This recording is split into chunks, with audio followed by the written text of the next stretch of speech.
And we're also enormously privileged to have with us this morning Professor William Gumede. Professor Gumede wrote the definitive biography of Thabo Mbeki in 2005.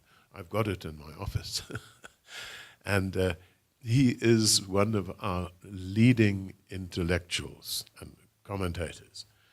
He was the founder of the Democratic Works Foundation, and he also played a leading role in the negotiations more recently that led to the multi-party charter. So we look forward to hearing his perspectives on case studies in Africa. Thank you.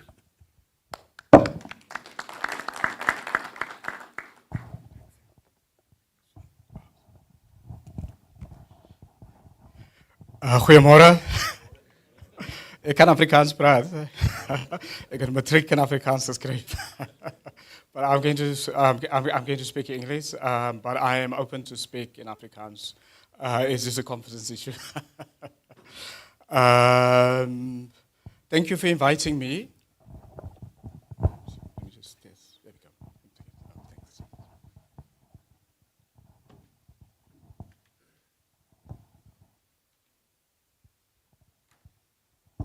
Perhaps just I have three things to start with. I think the first thing is there's a lot of confusion in the country, or rather I would say there's a lot of confusion in the ANC and my ANC supporters about what property rights mean. I mean, there is a poor understanding. People do not understand that property rights is not just land, and it's not only impacting on white farmers, but it is pension funds, it is intellectual property, it is everything, and so on. So that's the first, and I'll come back to that. The second one really is what the ANC have been trying to do often is when a state fails, when it fails with a state, instead of dealing with the failed state issues, it brings in new legislation. So that has been the other weakness of the ANC. So lots of the laws and even changes, even on the property rights side, is because of failure of the state. I mean, that's just what it's all about. There was a very interesting statistic now, just with the previous speaker, but I mean, I quoted the mid-2000 Minister of Land Affairs, the then minister, and he was saying that because of state failure, just to do the land restitution rights in the context of state failure, it will take over 150 years because the state doesn't have the capacity to do that. So this was said in 2002. I mean, I actually wrote a column, so this is 2002, about it, and that was the Land Affairs Minister in 2002, and so on. He said, I mean, that was the Minister of Land Affairs to say state capacity is so poor that to do the restitution will take over 150 years, right? So that is now where the ANC then now starts to use to get new laws. I mean, it's the same, for example, the National Health Insurance. It is the state has failed with public health, and then there's other attempts to do that. So I just wanted, that was sort of my opening statement. Now, in 2017, was asked by Cabinet, South African Cabinet, to head a review of all state land and property. They said they wanted a report to be done within 18 months. Put a team together of mostly Wit academics and students, and we,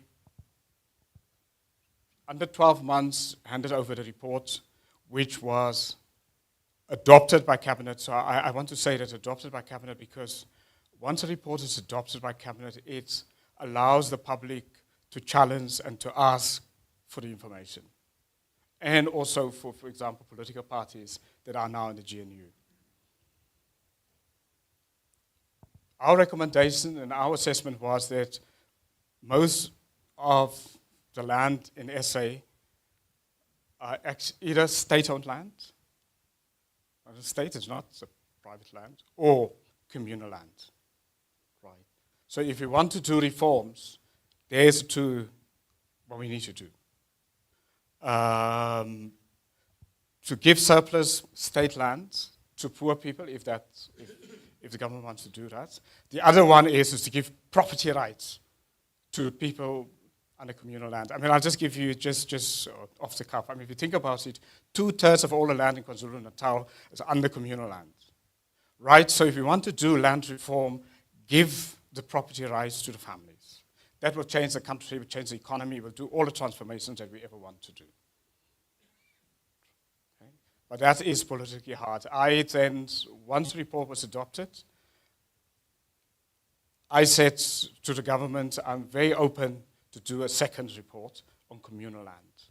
And they said, no. So you're not going there. And so on. Now, let's go on the post-independence Africa lessons. I mean, I was asked to do, a couple of years ago, to look at land reform in Africa since the end of independence. And to simplify it, I took 3 case studies, which is a bit closer to us from a South African point of view to understand.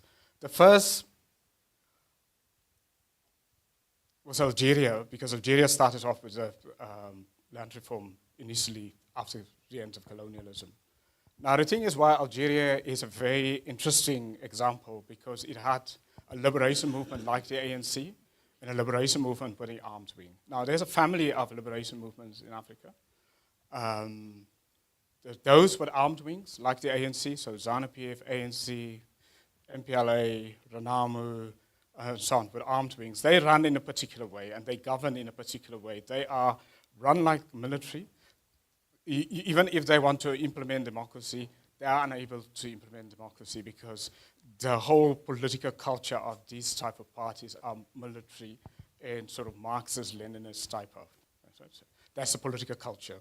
So when they come to power, they take that political culture and they bring it into the state. So they have absolutely struggled, those type of movements, to govern their societies. So that's why Algeria is important, because it's almost a like-for-like to the ANC. Now, what happens in Algeria? Ideologically, what they did is they took all of the land. You have to think, at the beginning, before the Algerian liberation movement came to power, Algeria exported agriculture to Europe. It was an exporter, net exporter. The liberation movement comes to power. They essentially nationalize the land, the state takes control of the land. So that's the one route in Africa. What then happened was the crisis of Algeria, it was such an incredible crisis that it's, in my argument, took Algeria to a civil war in 1990. So they took control of the land, they were celebrating it, but it caused such a food crisis, an economic crisis, then a political crisis, that it ended up in a civil war in 1990. That's the end. And Algeria right now is one of Africa's biggest importers of food, still. Now, we're talking here from the 1960s. So it takes 3-4 decades to recover from a failed land reform in the African context. And a civil war. I mean, the civil war was a very brutal civil war in the 1990s, and it started off with food insecurity, the collapse of the system, and then the collapse of the economy, and so on.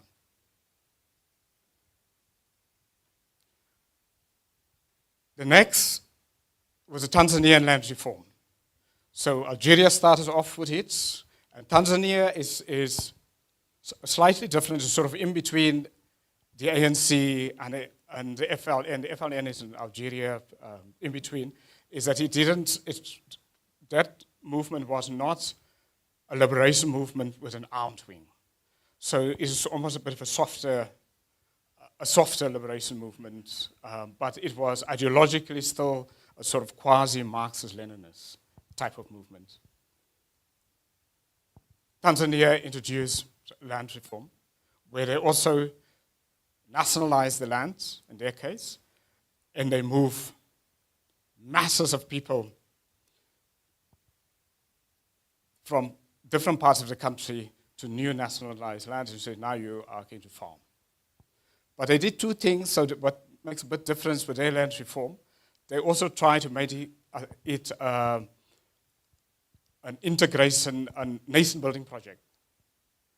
What do I say by nation-building project? They, for example, they would say, let's say if it was happening in South Africa, what they will do, if you're Zulu, they move you down to Limpopo to integrate you in that way, and they put you in new land there so that now you are less Zulu and you are now a national identity.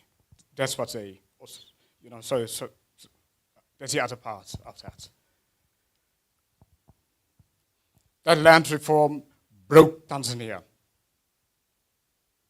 Again, the same issues. I mean, Tanzania at that time, we're talking about, the last couple of years we talked about Zimbabwe, but people forgot that in the late 1970s, Tanzania had the world's highest inflation in recorded history. We think of it, recorded history on that land reform. It broke that economy.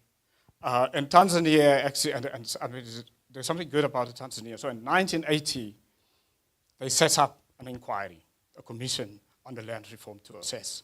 That inquiry, and I had a copy, I handed that inquiry to the ANC. That's in 1980, the results of that inquiry. That inquiry, the results, the findings, and this is Tanzanian government findings, say land reform that we did caused us the crisis. In a finding, and an official finding by the Tanzanian government. 1918, an official inquiry. And that is why it is so ridiculous that the ANC and even ZANU-PF in the 90s want to have a land reform after such an inquiry in 1980 of land reform in Tanzania. They came to the conclusion they went the wrong way. And if you look at the end of that report, the Tanzanian report, it even said they don't know how they're going to get out of that hole, given the fact that even the Algerians have struggled. So.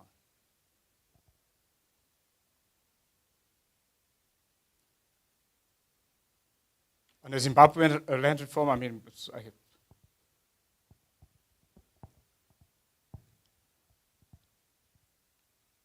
their land reform, what they brought in is the empowerment idea. So if you think about it, Algeria, they nationalized the land, take it all land into state land. Tanzania, they did the same, but they made it a sort of nation-building project at the same time. Zimbabwe is a bit sort of what the ANC is trying to do. Empowerment. We know what happened there afterwards. It's state failure in Zimbabwe. If you think about what happened in terms of Zimbabwe's inflation and the collapse of their currency became then the world's highest recorded inflation. So before it was Tanzania, and before that Algeria. I didn't mention that Algeria, that they, it was the same for them. So essentially, going the wrong way in terms of land reform, what it does, your food security, your currency collapse, inflation, and from there onwards, it's downhill. It takes about 30 years to get out of that hole. So from a Zimbabwe point of view, I would write off their country. Totally write it off. unless a whole new government comes and try to reverse everything. If you look at Algeria, the trajectory is a 30-year trajectory. If we continue on this path in South Africa, it's a 30-year trajectory of failure. Do we want to be there? No, we don't want to be there, so we have to do everything we can to stop it. And so on. I mean, to conclude, now why did the land reform fail? I think, firstly, it is the misunderstanding of what property rights mean. And I want you, if you can, to approach the political parties in the GNU or even to ask for PAIA to get the report on the review of state-owned land and property, which was adopted by Cabinet in 2018. There's been only sporadic reporting of it, I know in Business Day occasionally, but there's always been quiet around it. Why is there such a resistance to rather redistribute state land? Why is there such a resistance to give property rights or title deeds to communal, to land in communal hands? Because these two things, these are the obvious reforms. Now, finally, is the issue that I think, the misunderstanding of property rights. That in a modern market economy, property rights is the heart of it. And property rights are very, very wide. It includes your pensions, it includes your shareholding. Why is the Trump administration been so tough? It's property rights. If you've got a business, that's property rights.